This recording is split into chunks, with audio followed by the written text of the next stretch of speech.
Hi students, welcome back to the Chapter 18 lecture. I had just finished talking about how CO2 is taken in by plants and returned via cellular respiration.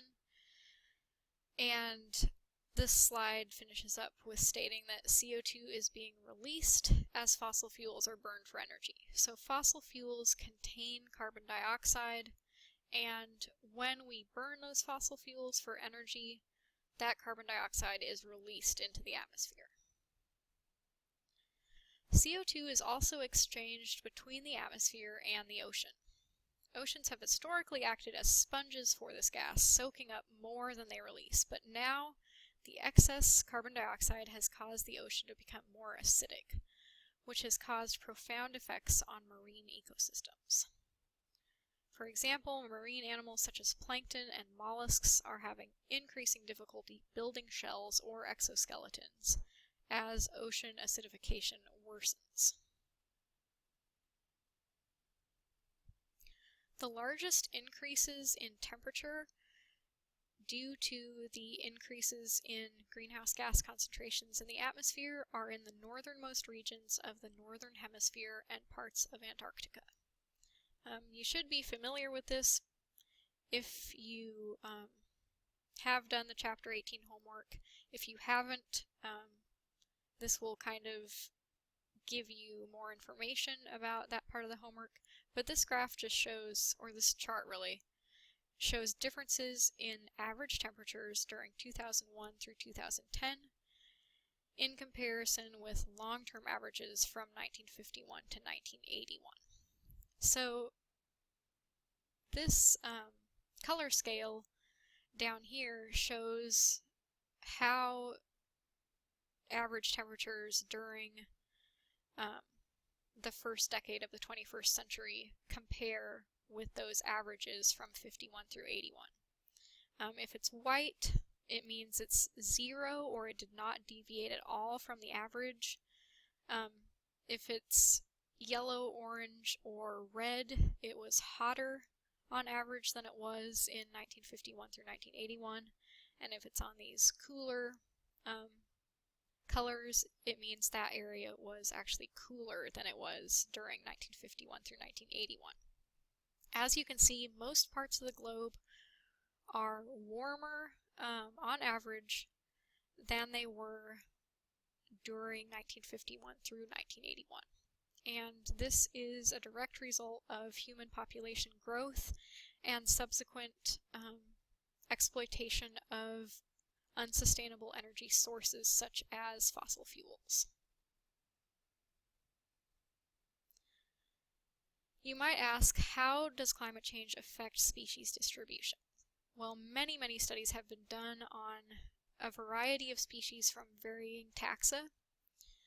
I'm going to talk about one of these studies that looked at European butterflies. With rising temperatures, the ranges of many species have shifted towards the poles, higher elevations, or both. For example, the Inuit people living north of the Arctic Circle have reported seeing robins in the region for the first time.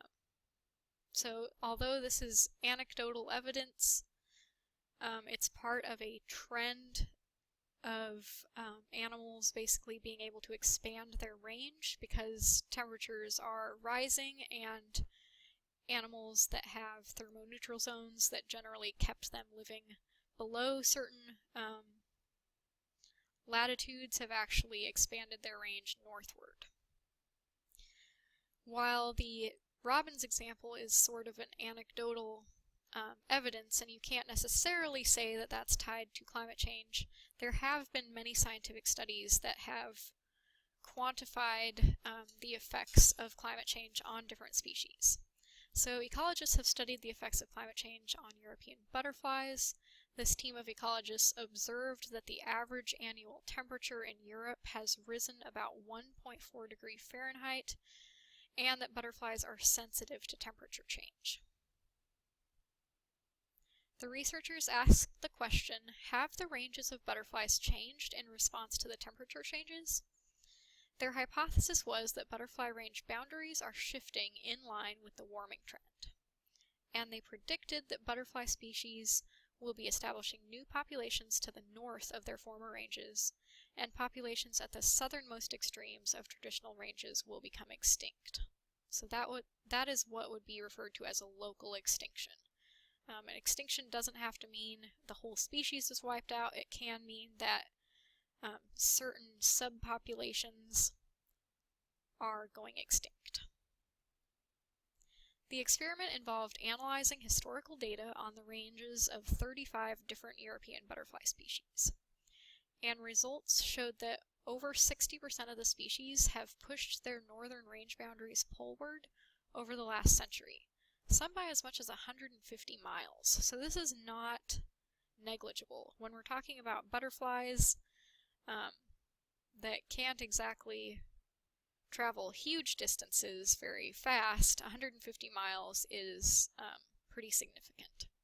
And the southern boundaries have simultaneously contracted for some species. So that means that the butterfly populations in the southern extreme of their traditional ranges have shrunk.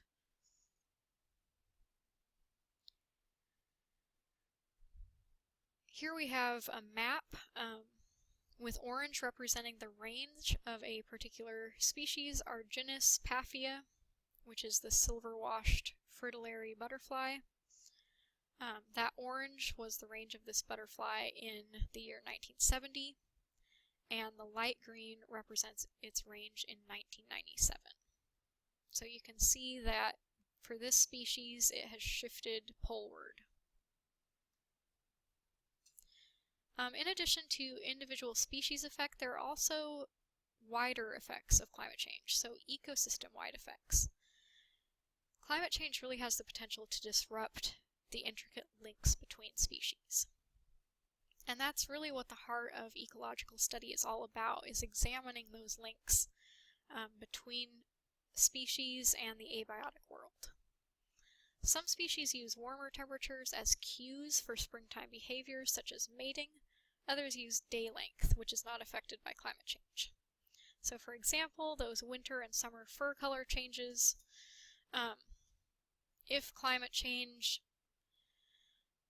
affects temperature, which it usually does, and animals are using temperature as a cue to bring about physiological changes that make them better suited for their environment, such as fur color changes, then climate change is going to have the potential to cause a mismatch between when those changes are occurring in the animal and when those changes would actually be appropriate for the time of year.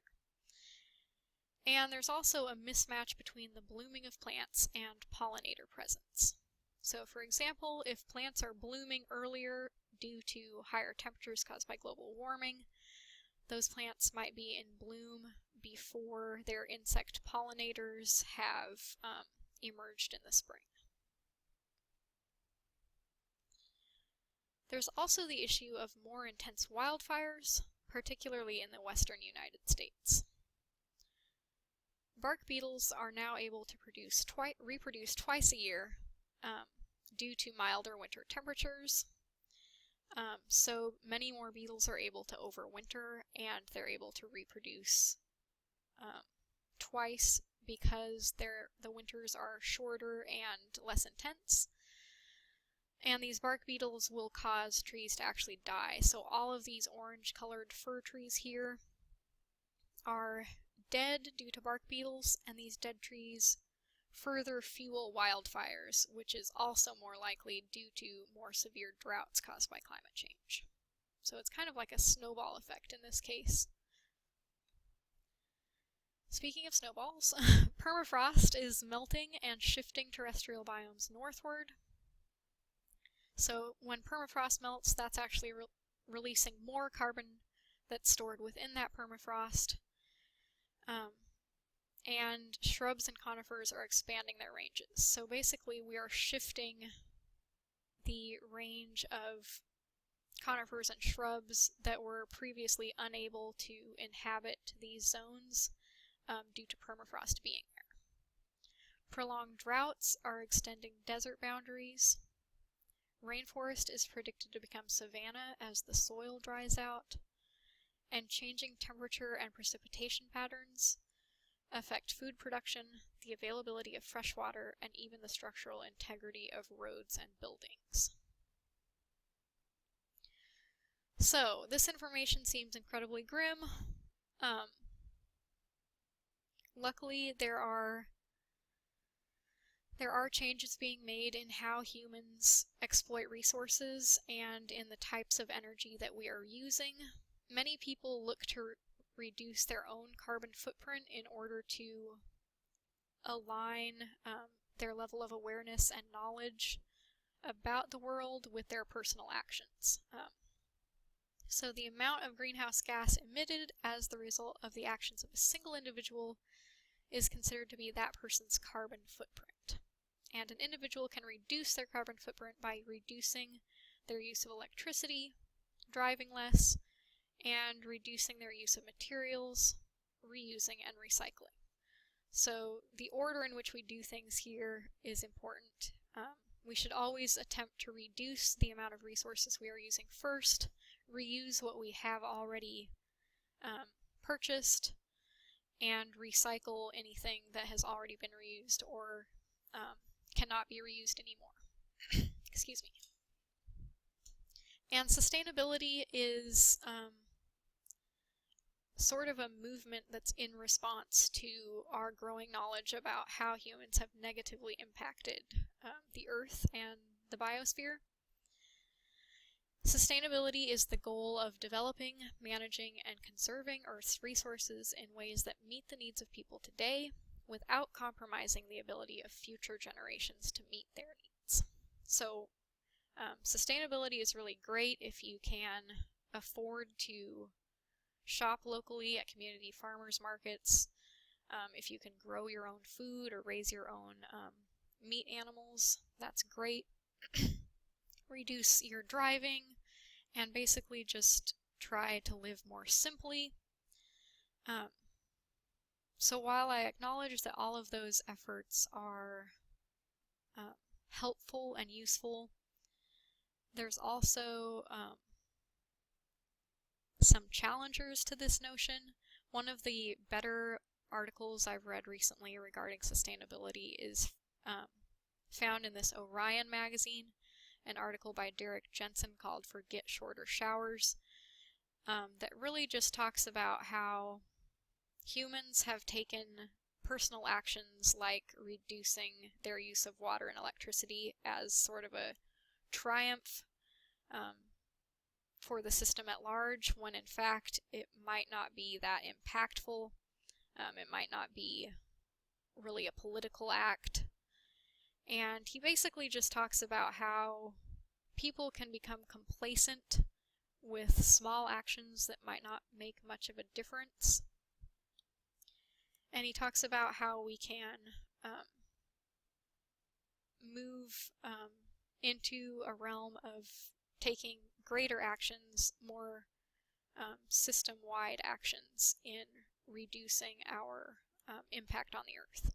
So political organizing and really challenging the systemic institutions that are in place that favor capitalism and exploitation of the environment, those larger scale actions are going to be more impactful for the Earth in the long run. So I will post this link on Blackboard. It's a great article. Again, I'm not saying that it's not great to do things on the personal level towards sustainability, just that when we look at the scale and the scope of the problem, it's a lot bigger than any of us can really deal with. So we really have to start looking towards ways that we can challenge the whole system instead of just making personal decisions. Okay, I'm going to go ahead and stop recording. This is the last of the material that I'm going to cover in this course. Thank you for the few of you that did listen to all of these recorded lectures. There were a few times where I saw that many of you weren't listening, and I almost stopped recording them, but thank you so much, and have a good summer.